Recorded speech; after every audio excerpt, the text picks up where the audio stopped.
আমার মেয়েটা অসুস্থ, এই অবস্থা তারা রেখে তুমি কিনা বাড়িতে গেছো? তোমার মা তো মরে যায়নি যে মরে গেছে তোমার এক্ষণে বাড়িতে যাইতে হইব? শোনো, আমি যা বলি তুমি তাই করো। তুমি এক্ষণে ঢাকায় বাবা মেয়ের কাছে, তোমার মার কাছে তোমার থাকতে হইব না। যা বলতেছি তুমি তাই শোনো। জি, খোঁজ খবর দিতেছে মারিয়া। কি কইরা রাখছে চুলটারে? হ্যাঁ, আমার কাছে জানো ভালো না, পাইছে এক সৌরভ ডাক্তার। এই কোন ডাক্তার ফার্মেসি খুলে বইছে, আসলে ওষুধ দেয়। আমি কালকে গেলাম আমার ঢাকা যাবো, এখন চেক আপ টেক আপ যা আছে বড় ডাক্তার আমি দেখে দিচ্ছি। আরে এমন কিছু হয় নাই, ভালো হয়ে যাবো আমি। আরে ওই তুই ঢাকা যাওয়ার কথা কস, আমার ঢাকা যেতে ভালো লাগে না। আমি ওইখানে গেলে আরো অসুস্থ আম্মা হয়ে যাবো। 2টা দিন থাকো, 2 দিন চেক আপটা করাও, ডাক্তারটা দেখাও, তারপর আসো। আসসালামাইকুম। ওয়ালাইকুম সালাম। এই তোমার কি কোনো কাণ্ড জ্ঞান নাই? মেয়েটা আমার পথই, বাড়িতে একা, মায়ের যদি ডরায় একটা দুর্ঘটনা ঘটে। হ্যাঁ, ওইসব বাদ দাও, ওইসব বাদ দাও, পরিবারের প্রতি দায়িত্ব কর্ম বাদ দাও, তাড়াতাড়ি তুমি ঢাকায় আসো। আর নিজের পরিবারের যত্ন নাও, কাণ্ড জ্ঞানের পরিচয় দাও, ঠিক আছে? আসছো তুমি? মায়ের শুভ আছে? আই দাঁড়ো, না এসে উপায় আছে মানে? কি শুরু করছো তুমি? আমার কাছে গেছি, এতদিন পরে আমি আমার মার কাছে গেছি না। তোর মামার কল, মামির কল, খালার কল, বাবার কল, মায়ের কল। সমস্যাটা কি?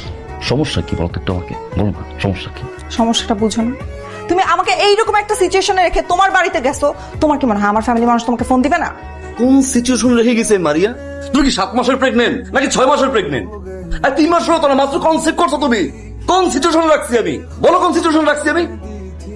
বলো না আমি কি সিচুয়েশন তোমাকে রাখছি, বলো না একটু শুনি। যা বলছো তাই তো করছি না। ঢাকায় বাসা নিতে বলছো, নিছি আমি। যা যা লাগবে, সুন্দর বাসা, এত সুন্দর বাসা করছি আমি। আর কোনো কিছু অভাব নেই, বাসা করছি না আমি, করছি তো না। তো মামা আসছে, আমি আসছি, বাবা আসছে, আমার কোনো আপত্তি নেই কিন্তু। আমার মা আসছে, আশা এত একটা বাসা নিছি, এত বড় একটা বাসা নিছি আমি। সেই বাসার ভিতরে আমার মা এখন পর্যন্ত আসে নাই, অসুস্থ মহিলা সে।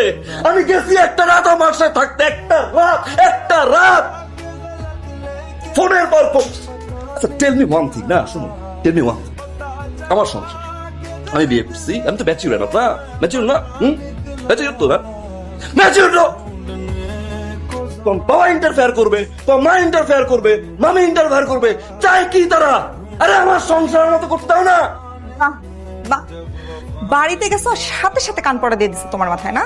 আল্লাহই জানে অসুস্থ নাকি অভিনয়। আন্দোলন এক থাপ্পড় দিয়ে দাঁত চক্রে দিয়ে মানে একটা উল্টো পাল্টা কথা বলছো, অনেক সহ্য করছি। কেন সহ্য করছি জানো?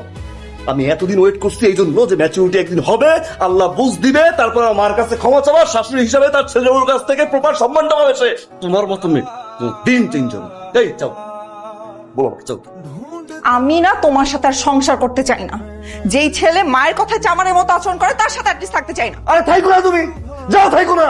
ফ্যামিলির তো শিক্ষা নাই, মায়ের তো শিক্ষা নাই। আমি তো মার আম্মা, একটা রাত আমি ঘুমাইতে পারি। উফ, এত সকালে কে ফোন দেয় তোমাকে? বারবার বলছি রাত্রিবেলা ফোন বন্ধ করে ঘুমাইতে। এমনি সকালবেলা আমার ঘুম ভাঙলে মাইগ্রেন উঠে। শামিম কি ব্যাপার তো সকালে? ভাইজান সকাল থেকে কাকি আম্মার কোনো কথা কয় না।